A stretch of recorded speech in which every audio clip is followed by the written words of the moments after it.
여러분, 기독교 신앙의 핵심은 뭐니 해도 결국은 하나님이신 그리스도와 한 몸을 이루는 것입니다. 우리가 하나님과 직접 한 몸을 이루지 못하기 때문에 그분이 우리에게 인간의 모습으로 오신 그리스도, 그분을 영접함으로 말미암아 우리가 하나님과 한 몸이 되어지는 이 공식으로 들어가는 것이죠. 나 혼자 다니지 아니하고 그리스도의 몸이 되어서 함께 다니는 겁니다.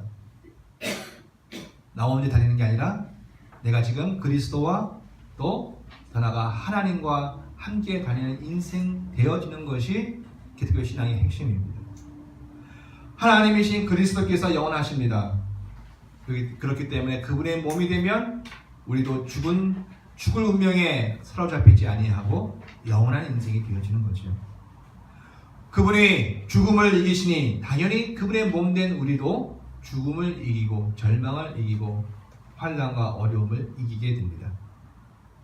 우리의 신앙의 고백은 분명합니다. 사람, 특별히 하나님과 떨어진 인생은 결코 영원할 수 없고 악한 이 세상으로부터 생존할 수 없다는 거죠. 즉 하나님이 우리를 도우셔야 우리가 희망이 있습니다. 그래서 우리의 유일한 희망은 예수 그리스도이십니다. 그분과 연합되어 한 몸이 되는 것, 그것이 우리의 유일한 희망이고 영혼과 영생과 아름다운 모든 것의 시작점이지요. 그래야 영원하고 우리가 참 인간으로서 하나님이 우리를 만드신 원래의 목적, 그보다 더 아름다운 목적을 이루어갈 수 있습니다. 자, 그러면 어떻게 하면 그리스도와 연합을 할 수 있을까요? 어떻게 하면 그리스도의 몸이 될 수 있을까요? 성경 우리에게 크게 두 가지의 방법을 제시하고 있습니다.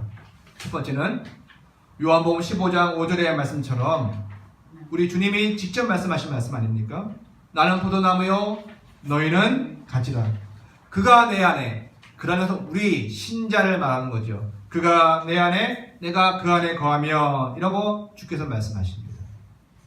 그가 내 안에 내가 그 안에, 이 신비를 예수님은 포도나무 비유를 가지고 비유를 하십니다. 철저히 1대1의 관계입니다. 아버지가 누구냐? 그의 족보가 어떻게 되느냐? 상관없이 철저히 그와 예수 둘만의 관계입니다. 그 신비가 어떻게 가능합니까? 요한복음 1장 12절에 보면 영접하는 자, 곧 그 이름을 믿는 자는 하나님의 자녀가 되는 권세를 주신다 하셨습니다. 영접하는 자, 다시 말하면 예수님의 이름을, 그분의 권세를 예수님이 누구인지 믿는 그 자들에게 바로 영접의 은혜가 있고 하나님의 자녀가 되어진 은혜가 있고 하나님이 그와 연합되어져서 함께 하시는 은총이 베풀어집니다. 예수님이 완전한 하나님이시며 또한 예수님이 완전한 사람이시라는 사실을 믿는 것, 여기서도 시작을 하지요.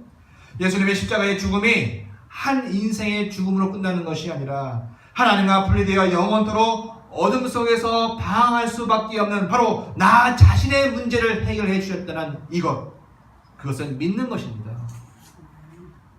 예수님의 죽음이 나를 위한 죽음이라는 사실을 믿는 거죠. 예수님의 부활이 꼭 그분을 믿는 나의 부활임을 또한 믿는 것이기도 합니다. 이 믿음이 일어나면 나라는 개인과 예수 그리스도는 이제 연결이 되어집니다. 예수님은 포도나무요, 우리는 그분의 가지가 되어져서 연결되어서 이제는 한 몸이 되어지는 이 신비가 시작이 되어집니다. 그리고 가지만으로서는 이루어질 수 없었던 포도나무에서부터 공급되어진 영양과 수분과 좋은 것으로 말미암아 열매를 맺히죠. 지금 말씀하시지 않습니까? 사람이 열매를 맺나니 포도나무에 붙여진 그 가지는, 사람은 열매를 맺나니 나를 떠나서는 너희가 아무것도 할 수 없습니다. 이것은 다른 말로 이야기하면 하나님이신 성령이 활동하실 때 나타나는 그것이 바로 열매라고 말씀하는 겁니다. 예수 그리스도의 포도나무, 그분께 접붙여지고 연결되어진 가지는 바로 포도나무로부터 흘러나오는 생명의 기운, 곧 성령을 통하여서 그 가지에 이제 우리의 삶 속에 열매가 맺혀집니다. 육적 인간에게서는 도무지 발생하지 아니하는 열매입니다. 예수 그리스도의 몸이 되어 이제는 하나님이 일하시는 몸이 되어집니다. 내 안에 계시는 예수 그리스도의 이름을 믿으면, 내 안에 지금 내가 영접한 그 예수가 누구인지 믿으면 환난을 넘어가고 고통에서 우리를 구원하시고 죽음의 절망에서 우리를 승리케 하시는 그 예수의 이름을 믿으면, 성령의 역사하시면 우리 속에 하나님의 일하시는 열매가 맺혀집니다. 사랑과 희락과 화평과 오래 참음과 자비와 양선과 충성과 온유와 절제라고 하는 성령의 열매가 우리 속에 참 인간의 모습으로 우리가 바뀌어지지요. 성령의 열매입니다. 우리의 몸이 그런 몸으로 바뀝니다. 그러니 각 개인은 철저하게 포도나무에 붙어 있어야 하지요. 다시 말하면 예수 그리스도를 믿어드리는 일을 계속 해야 합니다. 힘드십니까? 뭐야 합니까? 주님을 더 의지하고 믿어야 합니다. 괴롭습니까? 사람들로부터 배신을 당했습니까? 그럴수록 더 주님을 의지하고 신뢰하고 믿어드리는 겁니다. 그때 주께서 하늘의 것으로 우리를 도우십니다. 믿음이 떨어지지 아니하도록 은총을 구해야 하지요. 이 믿음이 떨어지면 하나님은 여전히 우리에게 은혜를 주시고 우리에게 생명을 주심에도 불구하고 내 쪽에서 문이 닫힙니다. 이 믿음이 떨어져 버리면 나는 외형적으로 분명히 주님과 연결되어지는 자이지만 내 속에 주님의 은총을 받을 수 없고 주님의 생명의 기운을 내 것으로 삼을 수 없도록 마음의 문이, 영의 문이 닫히고 맙니다.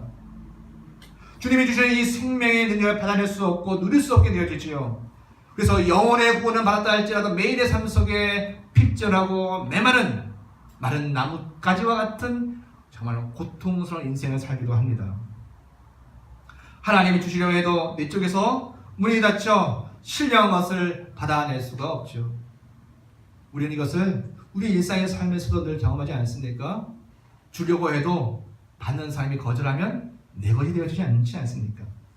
그래서 뭐니 해도 우리 신자에게 가장 중요한 것은 무엇입니까? 다름이 아니라 믿음을 지키고 그 믿음을 간직하는 것이지요. 아니, 더 큰 믿음을 얻기 위해 소원해야 합니다. 왜요? 우리의 삶은 사실 우리가 살아가는 상황은 점점 악화되어지고 사악해질 겁니다. 좋아지는 것이 아니라 개선되어지는 것이 아니라 영적으로는 더 나빠지는 일들이 많아질 겁니다. 그런데 이전의 믿음을 가지고서는 안 되고 더 큰 믿음, 더 큰 믿음으로 우리가 자라가야 될 줄 믿습니다. 여러분, 아브라함이 이삭을 바치는 믿음까지 자라가야 그 다음 세계가 열리는 거지 않겠습니까? 앞으로 교활한 사탄 마귀와 싸워야 할 일들이 더 많아질 텐데, 더 힘든 상황이 되어질 텐데, 그때 이기기 위해서 더 큰 믿음이 우리에게 필요합니다. 그때 하나님의 사람으로 더 강하게 서려면 하나님을 더 믿어드리는 일이 우리에게 필요합니다.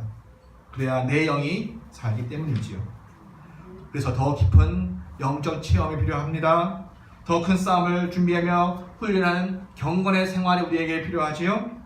하나님을 향해 구별된 시간을 드리고 삶을 드리고 내 삶이 주님의 것이라는 것을 늘 표현함으로 물질을 구분하고 드리고 살아가는 자의를 주 앞에 내어드리는 경건의 생활이 필요합니다. 더 깊이 기도가 필요합니다. 철저히 나와 주님의 사귐을 가져야 하는 개인의 시간이 필요합니다. 이것이 첫 번째이며 이것이 철저하게 우선적으로 우리에게 일어나야 하는 것이죠. 우리가 공적으로 같이 예배를 드리지만 우리가 매일매일 여러분 우리 자신이 개인적으로 하나님을 나의 하나님이고 나의 주님이라고 깊은 주님과의 만남이 우리에게 있어야 한다는 이야기입니다. 그것이 주님의 몸이 되는 비결입니다.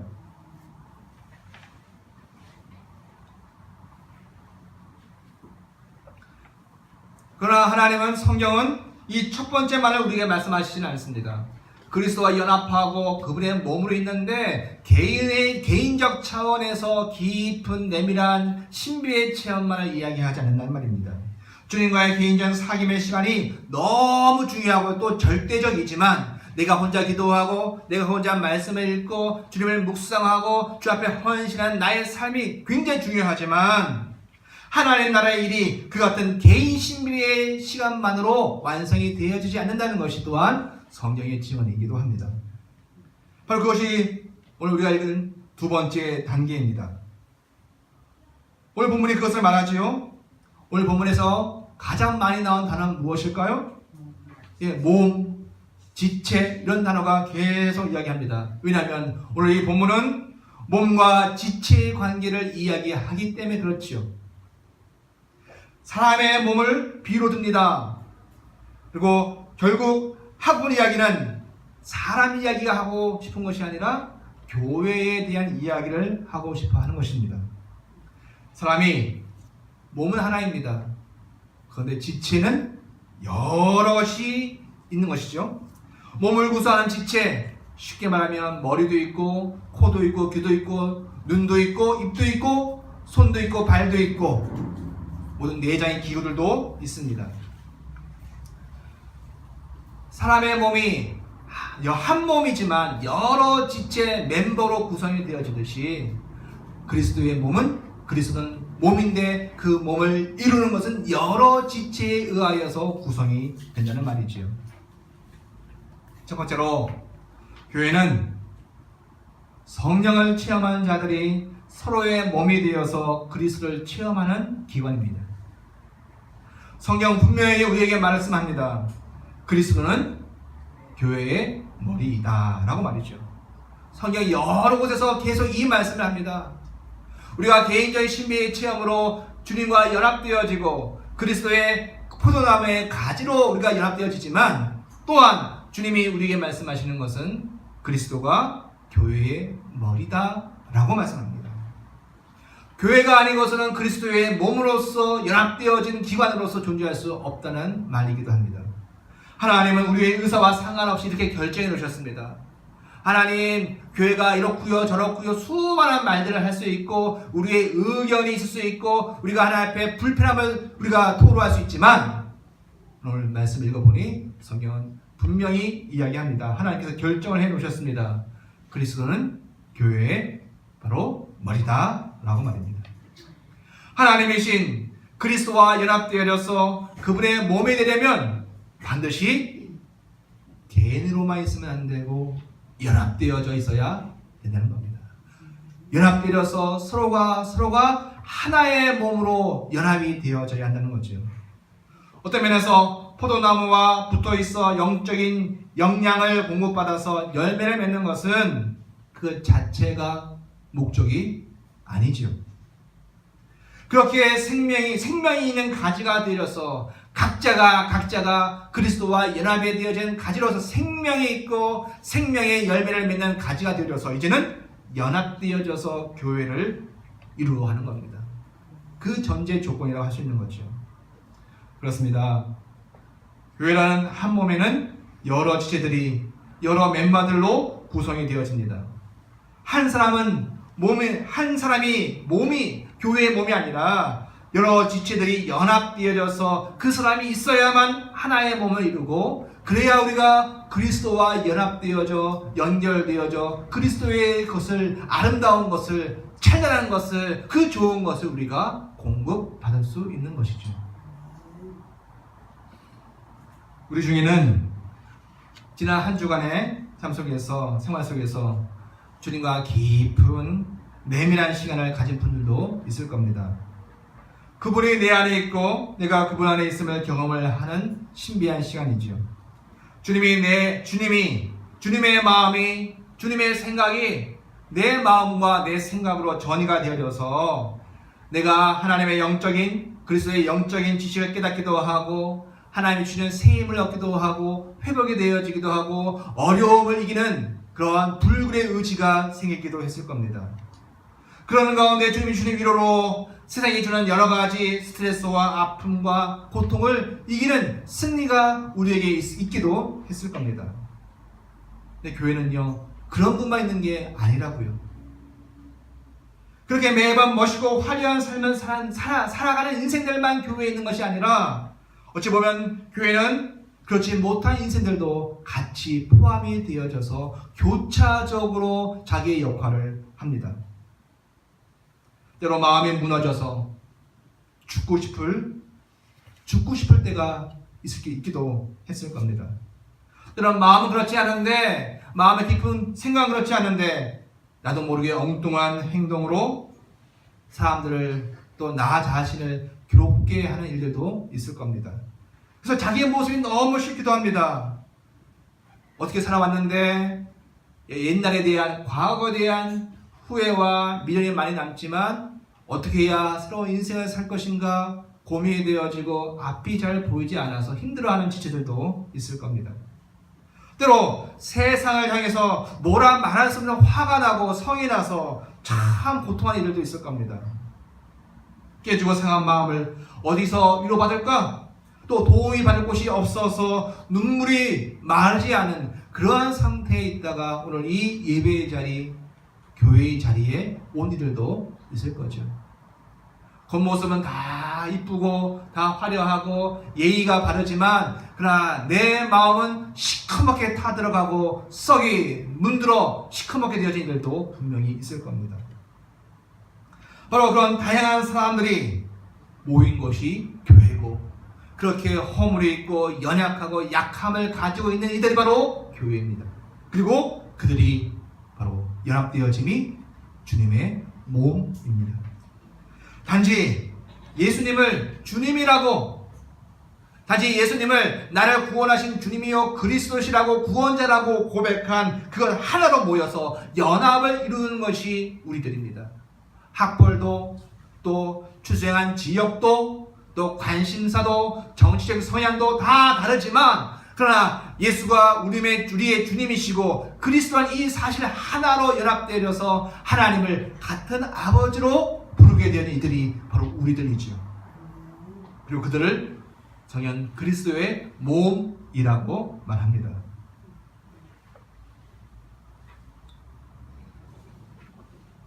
그렇습니다. 교회는 결코 도덕적 잣대를 가지고 너는 탈락, 너는 교회 허입 이렇게 이야기하는 것이 아닙니다.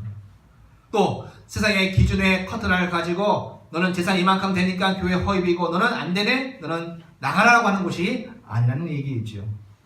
많이 배우고 더 배운 것을 가지고 교회를 구분짓는 것도 아닙니다. 우리가 엘리트다라고 그것을 자랑하는 모임도 아니지요. 돈을 많이 가졌다라고 자랑하는 것도 아닙니다. 너희가 못하는 것을 우리는 할 수 있어 라고 자랑하는 모임도 아니고, 특별한 능력이 있어서 우리가 세상에 우리를 드러내는 것도 아닙니다. 세상에서 기득권 세력에 대려서 이익을 탐하는 그런 일들도 아닙니다.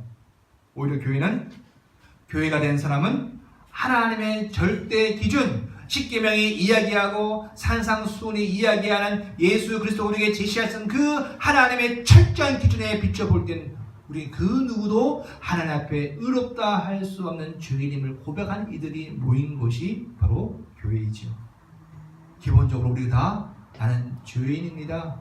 하나님의 뜻에 도달하지 못하고 하나님의 뜻에 미치지 못하는 우리는 연약한 자입니다 라고 나를 고백하고 인정하고 서로를 인정하는 것이 바로 교회 된 자들의 기본적인 시작입니다. 죄를 지어도 죄인이지만 죄를 안 지어도 도덕적이고 교양이 있어도 내가 죄인임을 고백하는 것이 교회된 우리들의 바로 고백입니다. 그래서 우리는 늘 고백합니다.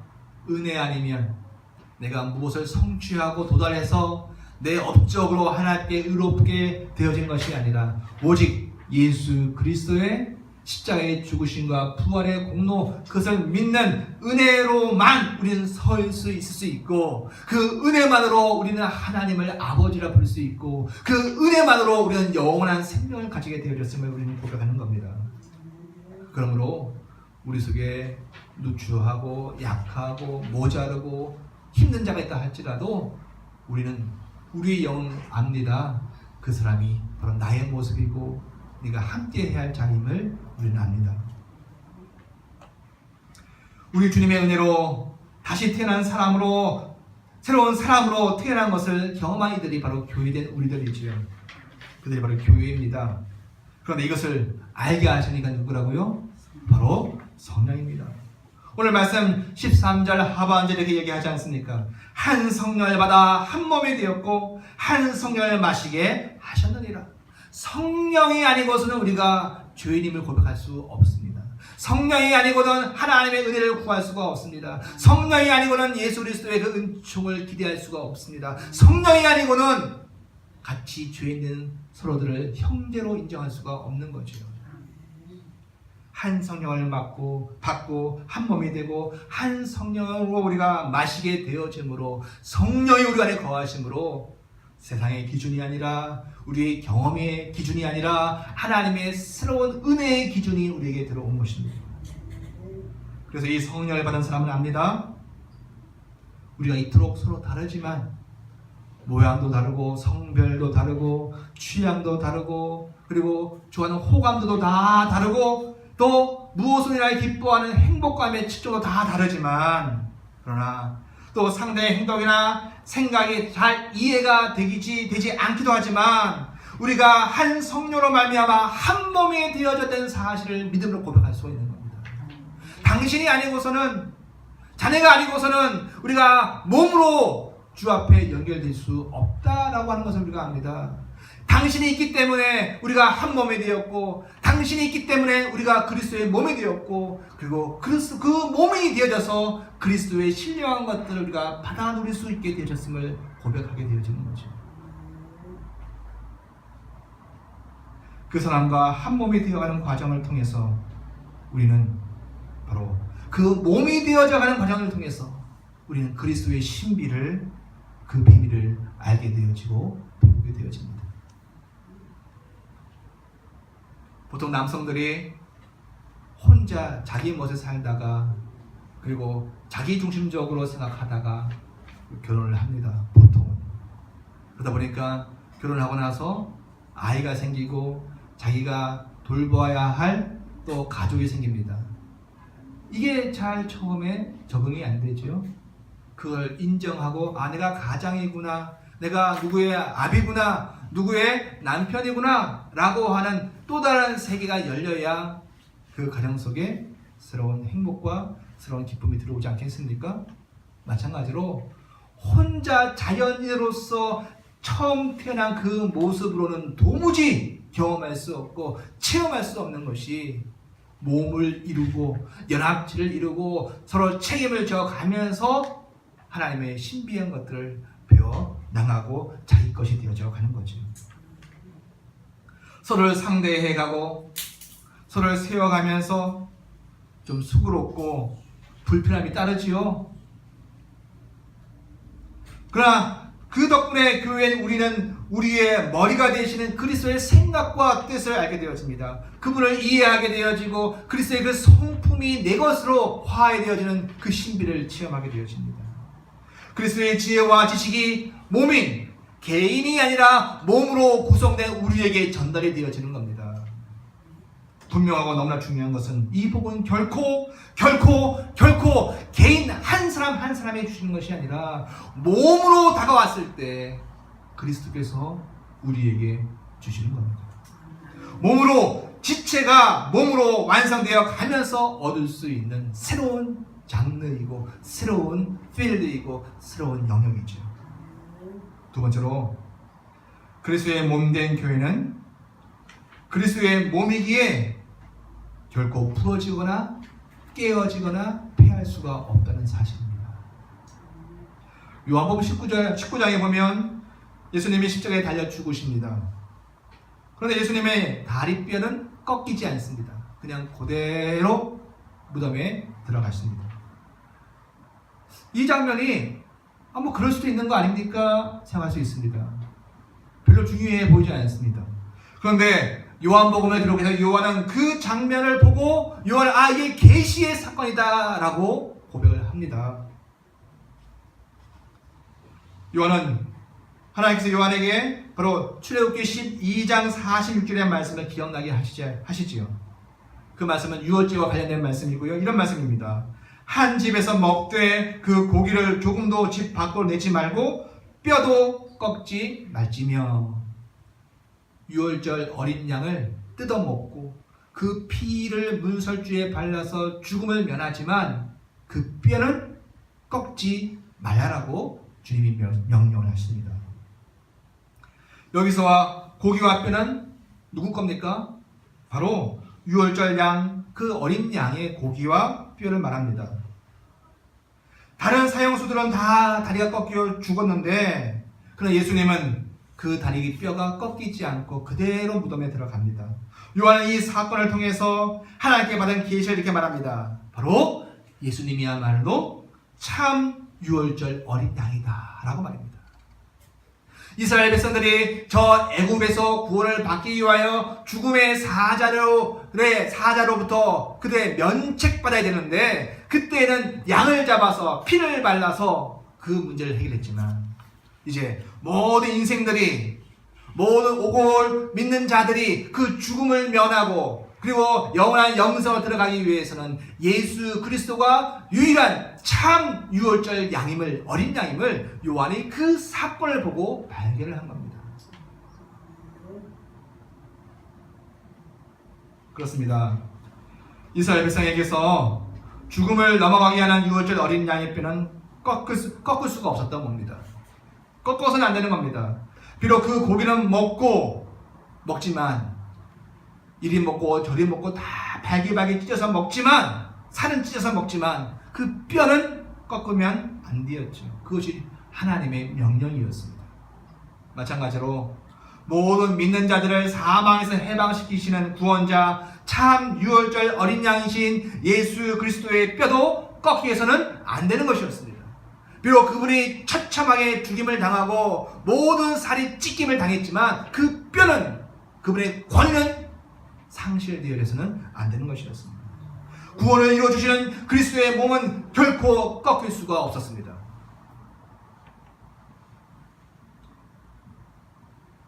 사랑하는 성도 여러분, 예수님의 몸은 십자가 위에서 찢기고 그리고 모세에 의하여서 여러 군데가 구멍이 나고 완전 엉망진창이 되어졌습니다.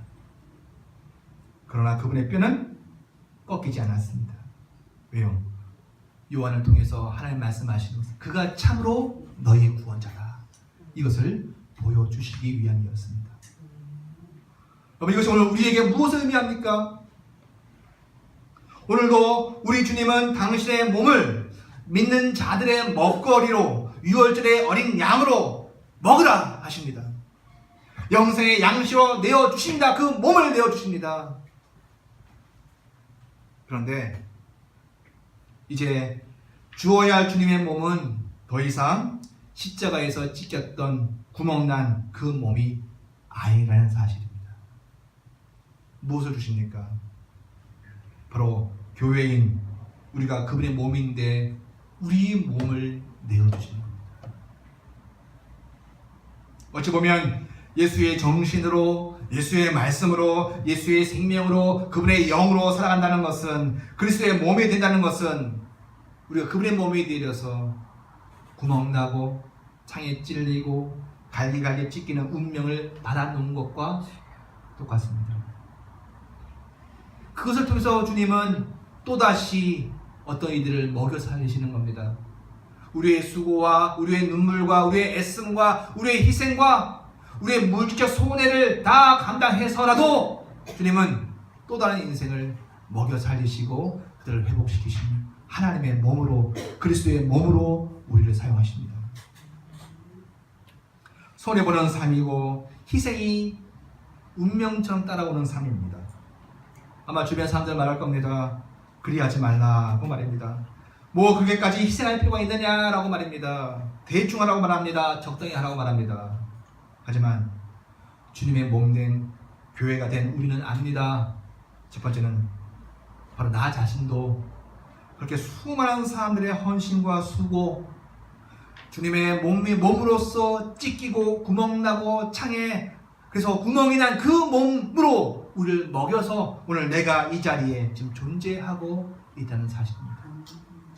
예수 그리스도 주님이 십자가 죽음과 부활 이후 2000년 동안 수없는 사람들의 몸찢김의 그 수고를 통해서 그것을 먹음으로 오늘 내가 이 자리에 존재하고 살고 있는 거죠.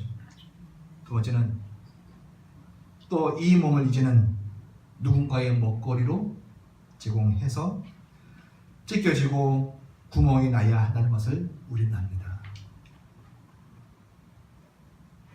내가 먹고 이 자리에 왔는데 나도 그리스도의 몸이 되었기 때문에 이제 나도 찢기고 상한 몸으로 누군가를 살리는 영적인 밥이 되어진다는 사실을 합니다.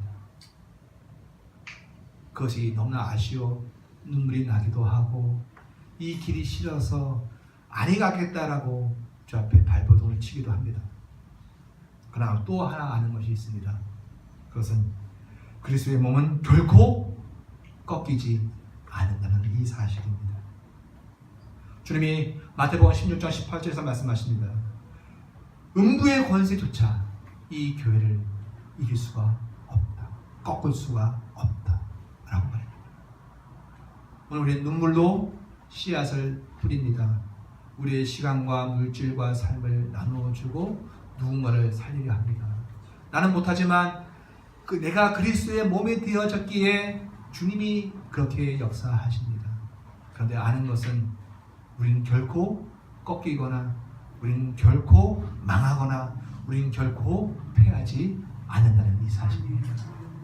우리는 영원하고 하나님의 교회는 그렇게 해서 영존한 영생하시는 하나님과 함께 동역하는 자가 되어집니다.